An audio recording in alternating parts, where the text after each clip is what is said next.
কথা বলছি। না না, আপনারা তো এখানে এসেছিলেন কি জন্য? টাউনে আসুন, কথা বলছি, আমাদের সবাই আসছে। আচ্ছা, কি জন্য সেটা তো বলে যান।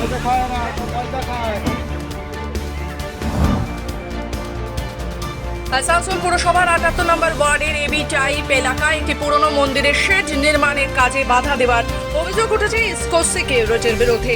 মঙ্গলবার সকালে এই ঘটনাকে কেন্দ্র করে চাঞ্চল্য ছড়ায় এলাকা জুড়ে।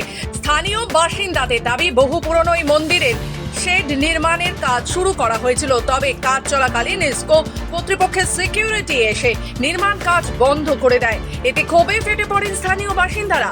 ব্যাপারটা হলো, আমরা আগে সেল থেকে অনেকরা আমরা বারবার গিয়ে আমরা চিঠি দেওয়া হয়েছে। চিঠি দেওয়ার পর আমরা আজকে আমরা এখনকার না, আমরা 100 থেকে আগের বাসিন্দা। আমাদের পূর্বজ অনেকজন এখান থেকে ছিল। মন্দিরটা আমার ছোট ছিল, তারপরে আমরা একটা করে চাঁদা তুলে আমরা এই মন্দিরটাকে এত বড় করেছি।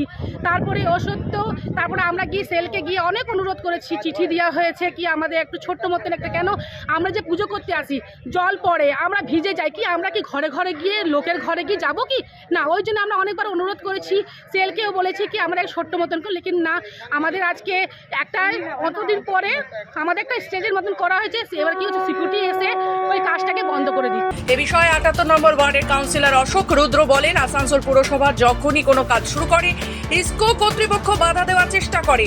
বিষয়টি খুবই দুঃখজনক, যদিও আমরা লিখিতভাবে বিষয়টি কর্তৃপক্ষকে জানিয়েছি। দেখুন, আমরা যখন আসানসোল পৌর নিগম বা এডিডি এর পক্ষ থেকে কোনো উন্নয়নমূলক কাজ করি, খুব দুঃখ লাগছে বলতে যে বারবার আমরা ইসকো কর্তৃপক্ষের থেকে বাধা পাই আমরা। কিন্তু প্রত্যেকটা ক্ষেত্রে আমরা লিখিতভাবে আমরা ইসকো কর্তৃপক্ষকে জানাই। যেমন এখানেও এটা একটা নেপালি আমাদের যারা ভাই বোন, এবং এরা প্রত্যেকেই এদের পরিবার এতদিন ইসকোরই সেবা করে এসেছে। সবাই ইসকোই, কেউ সিকিউরিটিতে কাজ করতেন, বেশিরভাগটা অন্য ডিপার্টমেন্টে করতেন। তো এই পুজোটা প্রায় ৮০-৮৫ বছর ধরে হয়। তো এনাদের অনেক দিনের একটা মনের ইচ্ছা ছিল যে এই নেপালি দুর্গা মন্দিরের মায়ের এখানে একটা যাতে শেড হয়, ওনারা পুজো পাঠ করেন। তো সেই একটা শেড আমরা আসানসোল পৌর নিগম থেকে একটা ব্যবস্থা করে দিয়েছি। তবে প্রশাসনের তরফ থেকে এই বিষয়টি নিয়ে কি পদক্ষেপ নেওয়া হয়, এখন সেদিকেই তাকিয়ে সকলে। আসানসোল থেকে রাহুল পাসওয়ানের রিপোর্ট, খবর বাংলা।